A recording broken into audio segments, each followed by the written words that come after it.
Psalm 78, Maskil of Asaph. Give ear, O my people, to my law. Incline your ears to the words of my mouth. I will open my mouth in a parable. I will utter dark sayings of old, which we have heard and known, and our fathers have told us.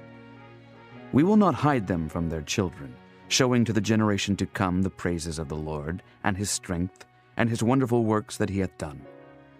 For he established a testimony in Jacob, and appointed a law in Israel, which he commanded our fathers, that they should make them known to their children, that the generation to come might know them, even the children which should be born, who should arise and declare them to their children, that they might set their hope in God, and not forget the works of God, but keep his commandments, and might not be as their fathers, a stubborn and rebellious generation, a generation that set not their heart aright, and whose spirit was not steadfast with God.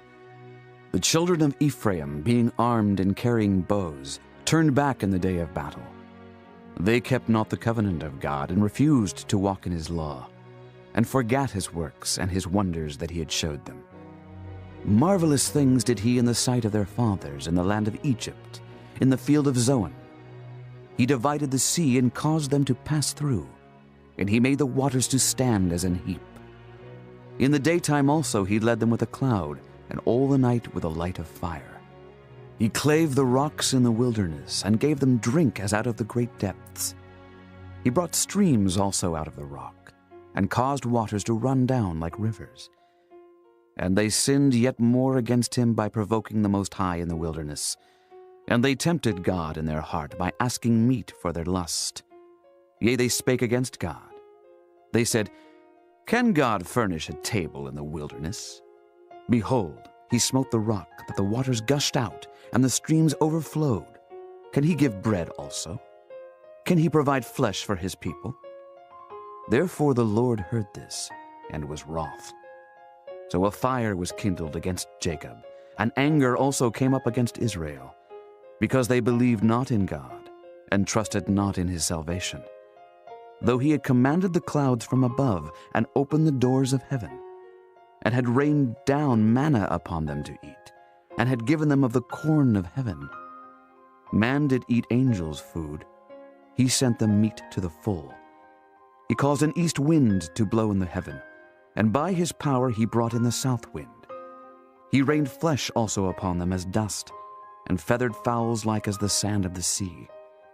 And he let it fall in the midst of their camp, round about their habitations. So they did eat, and were well filled, for he gave them their own desire. They were not estranged from their lust, but while their meat was yet in their mouths, the wrath of God came upon them, and slew the fattest of them, and smote down the chosen men of Israel. For all this they sinned still, and believed not for his wondrous works. Therefore their days did he consume in vanity, and their years in trouble. When he slew them, then they sought him, and they returned and inquired early after God. And they remembered that God was their rock, and the high God their Redeemer. Nevertheless they did flatter him with their mouth, and they lied unto him with their tongues. For their heart was not right with him, neither were they steadfast in his covenant. But he, being full of compassion, forgave their iniquity, and destroyed them not. Yea, many a time turned he his anger away, and did not stir up all his wrath. For he remembered that they were but flesh, a wind that passeth away, and cometh not again. How oft did they provoke him in the wilderness, and grieve him in the desert? Yea, they turned back and tempted God, and limited the Holy One of Israel. They remembered not his hand, nor the day when he delivered them from the enemy, how he had wrought his signs in Egypt, and his wonders in the field of Zoan, and had turned their rivers into blood, and their floods that they could not drink. He sent divers sorts of flies among them, which devoured them, and frogs which destroyed them. He gave also their increase unto the caterpillar, and their labor unto the locust.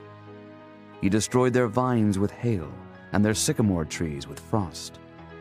He gave up their cattle also to the hail, and their flocks to hot thunderbolts. He cast upon them the fierceness of his anger, wrath and indignation and trouble, by sending evil angels among them. He made a way to his anger. He spared not their soul from death, but gave their life over to the pestilence, and smote all the firstborn in Egypt, the chief of their strength in the tabernacles of Ham, but made his own people to go forth like sheep, and guided them in the wilderness like a flock. And he led them on safely, so that they feared not, but the sea overwhelmed their enemies. And he brought them to the border of his sanctuary, even to this mountain which his right hand had purchased. He cast out the heathen also before them, and divided them an inheritance by line, and made the tribes of Israel to dwell in their tents. Yet they tempted and provoked the Most High God, and kept not his testimonies, but turned back, and dealt unfaithfully like their fathers.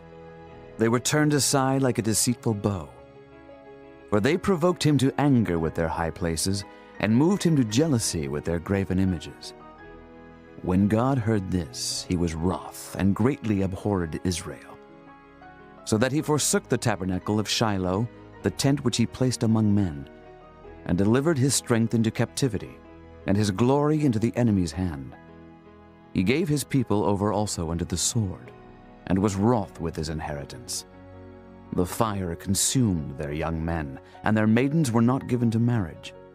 Their priests fell by the sword, and their widows made no lamentation.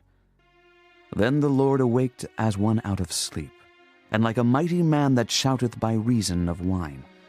And he smote his enemies in the hinder parts. He put them to a perpetual reproach. Moreover, he refused the tabernacle of Joseph, and chose not the tribe of Ephraim, but chose the tribe of Judah, the Mount Zion which he loved. And he built his sanctuary like high palaces, like the earth which he hath established forever. He chose David also his servant, and took him from the sheepfolds. From following the ewes great with young, he brought him to feed Jacob his people, and Israel his inheritance. So he fed them according to the integrity of his heart, and guided them by the skillfulness of his hands.